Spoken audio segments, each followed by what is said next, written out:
भागी वो बीच रास्ते में ही मुझे छोड़कर भाग गया और जेवर भी साथ ले गया। मैं आधी रात को डरी सहमी खड़ी थी कि अचानक मेरी नजर एक बच्चे पर पड़ी। वो मुझे अपने घर ले गया और बोला, बाजी रात यहाँ गुजार लो, सुबह होते ही चली जाना। मैंने शुक्र अदा किया मगर हैरान रह गई। वो बच्चा घर में अकेला था। उसने मुझे चारपाई डालकर दी और बोला, आराम कर लो। मैं सर रखते ही सो गई मगर थोड़ी देर बाद पांव तले से जमीन निकल गई। जब मैं और फयाज शेखुपुरा जाने वाली बस में सवार थे। लाहौर तो कहीं बहुत पीछे ही छूट गया था। मेरा आबाई शहर, जहाँ मैं पली बढ़ी थी, जहाँ मेरा बचपन गुजरा था, वो जैसे जैसे मुझसे पीछे छूट रहा था वैसे वैसे मेरा दिल बैठता चला जा रहा था। मैंने फयाज के हाथ पर हाथ रख दिया था। शायद मैं उससे तसल्ली चाह रही थी। मैंने उसकी मोहब्बत में इतना बड़ा कदम उठाया था। मुझे उसकी मॉरल सपोर्ट चाहिए थी। मैंने फयाज के चेहरे की जानिब देखा तो वहां पर सोच के गहरे बादल छाए हुए थे। यहाँ तक कि वो मेरे हाथ के लम्स से भी नहीं चौंका था। फोन पर तो कहा करता था कि जब तुम मेरे साथ बैठी होगी तो मैं दुनिया को भूल जाऊंगा। ये भी ऐन मुमकिन है कि मैं अपनी जात को ही भूल जाऊं। ऐसे में तुम मेरा साथ देना, तुम मेरा हाथ थाम लेना। लेकिन आज तो मुझे कोई और ही मंजर देखने को मिल रहा था। मैं फयाज के ऐन बराबर में बैठी थी मगर वो मुझ पर एक नजर भी नहीं डाल रहा था। तब मुझे बहुत अजीब महसूस हुआ था। मैंने फयाज को झिंझोर डाला था। वो एकदम से चौंक कर मुझे हैरत से देखने लगा था। मैं बोली, फयाज मैं अपने घर से सिर्फ तुम्हारे खातिर भागी हूँ। अब तुम पर लाजिम है कि तुम मेरा सहारा बनो। वो बोला, हाँ हाँ नाजिया, कैसी बातें करती हो, मैं तुम्हारे साथ हूँ। अब ये साथ कभी खत्म नहीं होगा। मैं तो ये सोच रहा हूँ कि मेरा घर तुम्हारे शायाने शान नहीं है। कहीं मैंने तुम्हें अपने साथ लाकर तुम्हारे साथ ज्यादती तो नहीं कर दी। मैं हंसती थी। मैंने फयाज का हाथ मजबूती से थाम लिया था। मैं बोली, अगर मुझे अपने साथ झोंपड़ी में भी रखोगे तो भी मुझे कोई मसला नहीं होगा। मैं तुम्हारे साथ जिंदगी गुजारने का फैसला कर चुकी हूँ। फयाज मुस्कुरा दिया था। फिर बाकी रास्ता खामोशी से तय होने लगा था। बस एक जगह पर रुकी थी। सब मुसाफिर निकलकर फ्रेश हो रहे थे, अपने खाने पीने का इंतजाम कर रहे थे। फयाज कहने लगा, तुम बैठो, मैं तुम्हारे लिए आलू वाला नान और टिक्की लेकर आता हूँ। मैं उसकी बात सुनकर मुस्कुरा दी थी। उसे मेरी पसंद याद थी। मैं अक्सर फोन पर उसे कहा करती थी कि मुझे आलू वाला नान बहुत पसंद है। खैर फयाज बस से बाहर निकल गया तो मैं बैठकर अतराफ का जायजा लेने लगी थी। बस तकरीबन खाली हो चुकी थी। बैठे बैठे मेरी भी टांगों में दर्द होने लगा था। मैंने सोचा कि जब फयाज आएगा तो मैं उससे कह दूंगी कि मुझे भी जरा ताज़ा हवा में सांस लेना है। देखते ही देखते बस फिर से भरने लगी थी। मैं मुंतजिर निगाहों से फयाज की राह तकने लगी थी। न जाने वो क्यों नहीं आ रहा था। यहाँ तक कि बस भर चुकी थी। कंडक्टर ने ऐलान किया था कि बस स्टार्ट होने वाली है। ये ऐलान सुनकर मुझे अपने वजूद से जान निकलती हुई महसूस हुई थी। मैं जल्दी से उठकर खड़ी हो गई और बोली, मेरा शौहर बाहर गया था, अभी वापस नहीं आया। सब लोग मुझे बड़ी अजीब सी नजरों से देखने लगे थे। कंडक्टर बोला, बाजी आप बैठो, मैं बाहर से देख कर आता हूँ। कंडक्टर 10 मिनट बाद वापस आ गया था। वो बोला, बाजी मैंने जगह जगह जाकर ऐलान किया है कि शेखुपुरा वाली बस तैयार है, उसका कोई मुसाफिर यहाँ उतरा है तो आ जाए। मगर मुझे किसी ने कोई जवाब नहीं दिया। मैं मजीद घबरा गई थी। मैं बोली, भैया आप रुके, मैं देख कर आती हूँ। मैं जल्दी से बस से उतर आई थी। मैं इधर उधर देखने लगी थी लेकिन फयाज का नामो निशान नहीं था। उधर बस चलने को बिल्कुल तैयार खड़ी थी। मैंने कंडक्टर से कहा कि मेरा सामान दे दो। उसने मुझे सामान दे दिया और बस चली गई और मैं वहीं खड़ी रह गई। अजीब सी बेबसी मेरे वजूद में फैल चुकी थी।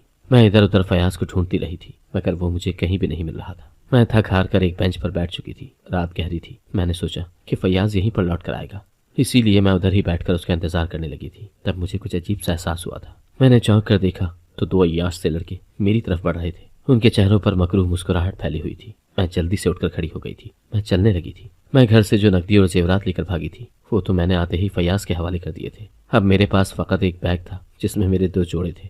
मैं जल्दी जल्दी चलती जा रही थी और अब मुझे फयाज की बेवफाई पर भी यकीन हो गया था। वो मुझे छोड़कर फरार हो चुका था। मैं तो कभी घर से निकली ही नहीं थी और न ही मुझे सफ़र वगैरह के मुतालिक कोई मालूमात थी। मुझे समझ ही नहीं आ रहा था कि मैं क्या करूं।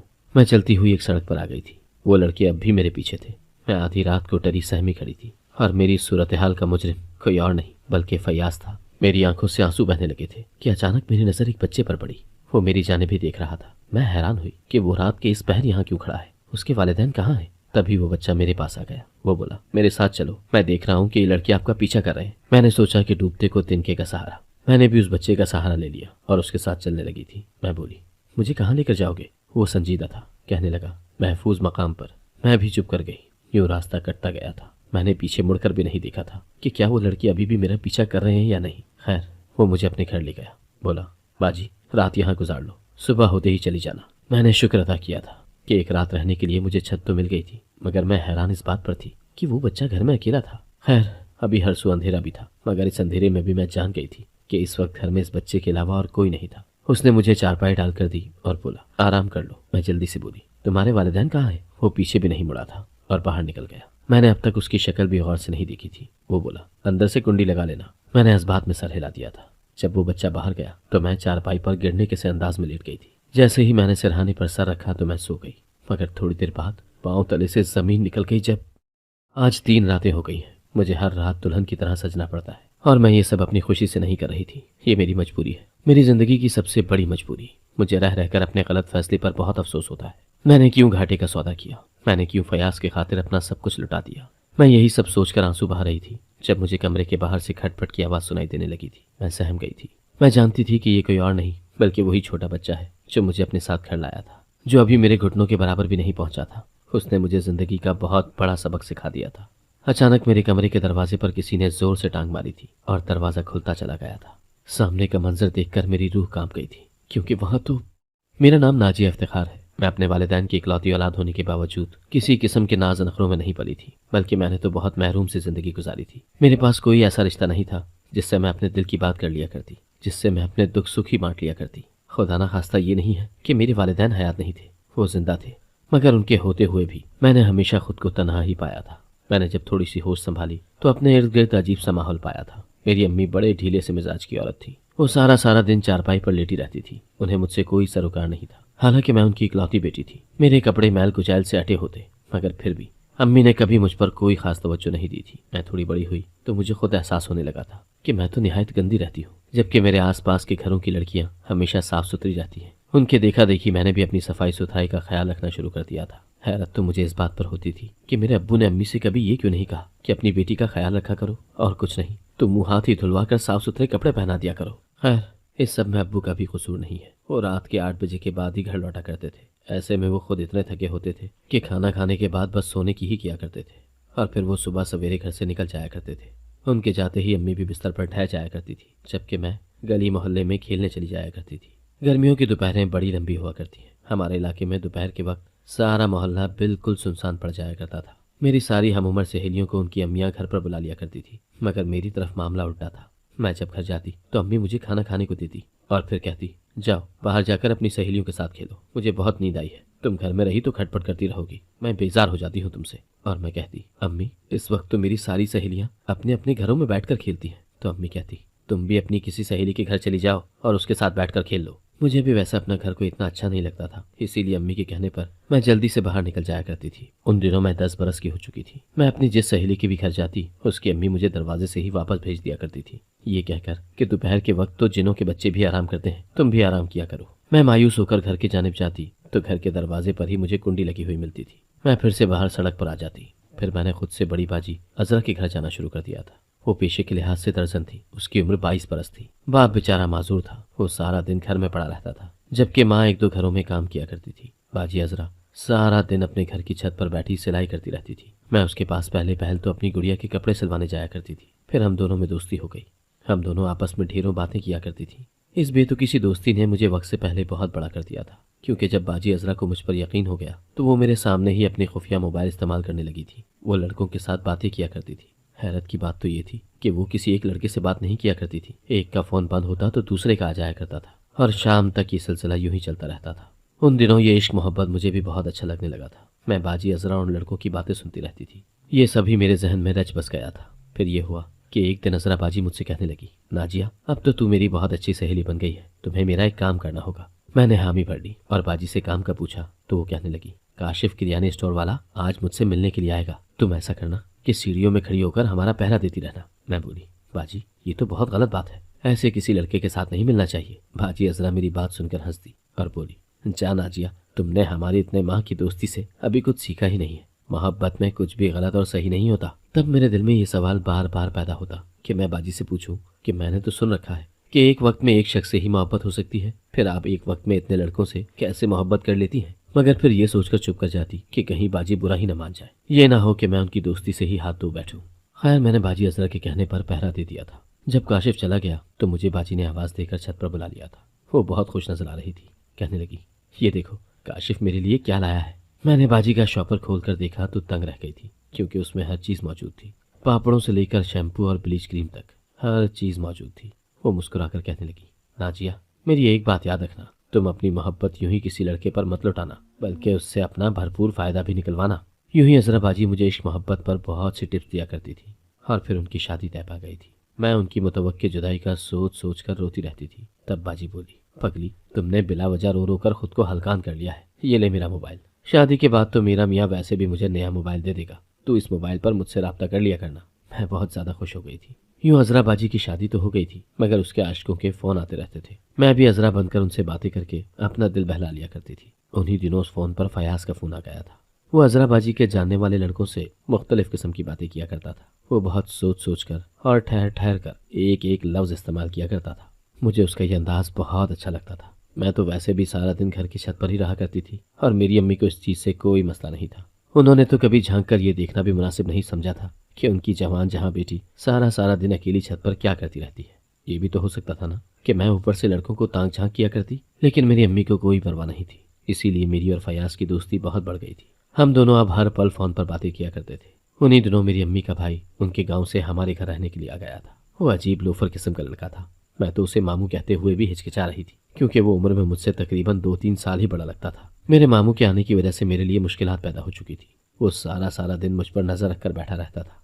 छत पर जाती तो मेरे पीछे ही आ जाता और कहता, जवान लड़कियों का छत पर ज्यादा जाना अच्छी बात नहीं है। तब मैं चिढ़कर कहती, मामू, जब मेरी अम्मी मुझे कुछ नहीं कहती तो आप मुझे बिला वजह मत रोका करें। एक दिन अब्बू काम से जल्दी घर वापस आ गए तो अम्मी कहने लगी, असलम, मेरा भाई आया हुआ है। अब्बू बोले, हाँ, उसे आए हुए तो 2 हफ्ते हो गए, तो मुझे आज क्यों बता रही है? अम्मी कहने लगी, वो हमारी नाजिया को पसंद करने लगा है, उसका रिश्ता मांग रहा है। अब्बू बोले, चुप, बिल्कुल चुप, मैं उस जैसे आवारा लड़के को अपनी बेटी का रिश्ता नहीं दूंगा। मैं जल्दी से उठी ताकि कमरे से बाहर जाकर अम्मी को बता सकूं कि काश आपने उम्र भर सोने के बजाय कोई और काम किया होता तो आपको इस बात का इल्म होता कि लड़की की शादी मामू के साथ नहीं हो सकती। मगर मेरे बढ़ते कदम अम्मी के रोने की आवाज पर रुक गए थे। वो कहने लगी, असलम, तुमने मुझे उम्र भर दिया ही क्या है? महरूमिया मेरे मुकद्दर में लिखकर तुम्हें क्या मिल गया? अब्बू बोले, कैसी बातें कर रही हो, कैसी महरूमी? तब अम्मी रोते हुए बोली, असलम, जब मैं ब्याह कर तुम्हारे घर आई तो 22 साल की थी। तुमने शादी की पहली रात ही अपनी 4 माह की बेटी नाजिया मेरी गोद में डालकर मुझे ये कह दिया कि हमारी एक ही औलाद रहेगी, क्योंकि तुम्हें लगता था कि सौतेली माँ की जब अपनी औलाद पैदा हो जाती है तो वो डायन बन जाती है। मैं तो बहुत कम उम्र थी, इसीलिए तुमने जैसा कहा मैंने वैसा ही किया। तुम्हें नहीं लगता कि तुमने मेरे साथ कितनी बड़ी ज्यादती की है? तुमने मेरी कोख हरी नहीं की। ओह खुदाया, मुझ पर यह कैसा इंकशाफ हुआ था। फिर मेरी अम्मी कहने लगी, तुम जानते हो क्या असलम, मैं शादी से पहले बड़ी हशाश पिशाश सी लड़की थी, लेकिन जब से तुमसे शादी हुई मुझ पर हर वक्त नींद तारी रहने लगी थी। मैं सारा सारा दिन सोई तो रहती थी, मगर फिर भी मेरी नींद पूरी नहीं होती थी। मुझे समझ नहीं आता था कि मेरे साथ ऐसा क्यों होता है। शायद ये बात मुझे कभी भी पता न चलती अगर जुबैर तुम्हें रंगे हाथों न पकड़ लेता। जुबैर ने मुझे बताया कि बाजी, तेरा शौहर हर रात और सुबह तुझे पानी में एक पूड़ी घोलकर पिला देता है। मैं बहुत परेशान था कि ये पूड़ी किस चीज की है, इसीलिए मैं असलम पर नजर रखने लगा। तब पता चला, बाजी, तेरा शौहर तो तुझे नींद की गोलियां पीस कर देता है। बता असलम, तूने मेरे साथ ऐसा क्यों किया? मैं अम्मी की बातें सुनकर थर थर कांपने लगी थी। अब्बू की पशेमान सी आवाज मुझे सुनाई दी थी। वो बोले, मर जानिए, तू प्यारी बहुत थी, इसीलिए मेरे दिल में ये डर बैठ गया कि तुम मुझे छोड़कर किसी और पर फिदा हो जाओगी। मैं तो सारा सारा दिन काम में मसरूफ रहता था, ऐसे में कोई और मर्द तुझे अपने दाम में फंसा ही लेता, इसीलिए मैंने ये सब किया। तब अम्मी बोली, असलम, तू मेरी सारी जवानी खा गया। जवानी क्या, तू तो मेरी जिंदगी ही निचोड़ गया। इस दौरान मैंने इबादत करके अल्लाह को राजी कर लेना था। मेरे नामाए अमाल में तो नींद के अलावा कुछ है ही नहीं। तूने तो मेरी जिंदगी उजाड़ दी असलम, मेरे भाई की ना उजाड़। जुबैर को नाजिया का रिश्ता दे दे। अब्बू बोले, ठीक है, कल मौलवी को बुला लेना। मेरा रिश्ता तय पा गया था और शादी भी। मैंने जल्दी से फयाज को फोन मिलाया था, उसे सारी सूरत हाल से आगाह किया तो वो बोला कि मेरे साथ भाग चल। मैं रजामंद हो गई। थोड़ी देर बाद कमरे से बाहर निकली तो मैं बोली, आज मैं सबको अपने हाथों से चाय बनाकर पिलाऊंगी। फिर मैंने अब्बू की पुड़ियां चाय में मिक्स करके उन सबको पिला दी। वो सब सो गए थे। तब मैं अब्बू के पास खड़ी होकर बोली, अब्बू, आपने अपने लालच में 2 औरतों की जिंदगी तबाह कर दी, एक अपनी दूसरी बीवी और एक अपनी बेटी की। काश आप अम्मी को नींद की गोलियां ना देते तो हो सकता है कि वो मुझ पर नजर रख लेती, मेरी तरबियत कर लेती, मुझे बुराई के गड्ढे में ना गिरने देती। मैं रोती हुई अपने घर से निकल आई थी। फयाज के साथ घर से भाग तो गई, मगर वो मुझे बीच रास्ते में छोड़कर फरार हो गया। तो मैं एक बच्चे के साथ उसके घर चली गई। सुबह हुई तो ये देखकर दंग रह गई कि वो बच्चा मेरे सिरहाने खड़ा है, मगर वो बच्चा नहीं है। उसकी शक्ल तो मर्दों वाली थी, मगर उसका जिस्म बच्चों जैसा था। वो बोला, उठ गई हो? मैं घबरा गई थी क्योंकि वो तो एक बौना था। मुझे देखकर बोला, तुम प्यारी हो, मैं तुमसे शादी करना चाहता हूँ, मौलवी को बुलाने जा रहा हूँ, तैयार हो जाना। मैं जल्दी से बोली, नहीं नहीं, मैं तुमसे शादी नहीं कर सकती। तब वो बौना मेरी तरफ देखकर हंसने लगा था। वो बोला, तुम जैसी घर से भागी हुई लड़की से मैं निकाह करने लगा हूँ, यही बहुत बड़ी बात है, वरना मैं जानता हूँ कि तुम जैसी औरतों का ठिकाना क्या होता है। अभी कोठे पर ले जाकर बेच दूं तो 7-8 लाख तो मुझे मिल ही जाएंगे। मैं उसकी बात सुनकर बेहद खौफजदा हो गई थी और यूं मैंने शादी के लिए हामी भर ली थी। क्योंकि मेरे पास कोई और रास्ता था ही नहीं। मैं बहुत ज़्यादा मजबूर थी। वो बोना जिसका नाम अकमल था वो मौलवी साहब को ले आया और हमारा निकाह हो गया। निकाह के बाद अकमल भी घर से निकल गया था। अब मेरी शादी को 3 रातें हो चुकी हैं। हर रात मेरा बोना शौहर मुझे सजने को कहता है। मैं तैयार हो जाती हूँ तो वो आकर मेरे मुंह पर थूक जाता है और कहता है, तुम जैसी लड़कियों का यही अंजाम होता है। इतना कहकर वो कमरे से बाहर निकल जाता है। अकमल कहता है कि तुम मेरी बीवी हो और उम्र भर मेरी बीवी रहोगी। अब ये मुझ पर मुनहसर है कि मैं कब तुम्हारे गुनाह को माफ करके तुम्हें अपनाने के काबिल हो जाता हूँ। सच कहूँ तो मुझे अकमल पर गुस्सा नहीं आता। मुझे लगता है कि अकमल मकाफात अमल है। वो मेरे बाप के गुनाहों की सजा मुझे दे रहा है। क्या मेरे साथ जो कुछ हुआ उसमें मेरी गलती थी? क्या मैं अपनी जिंदगी में यही कुछ डिजर्व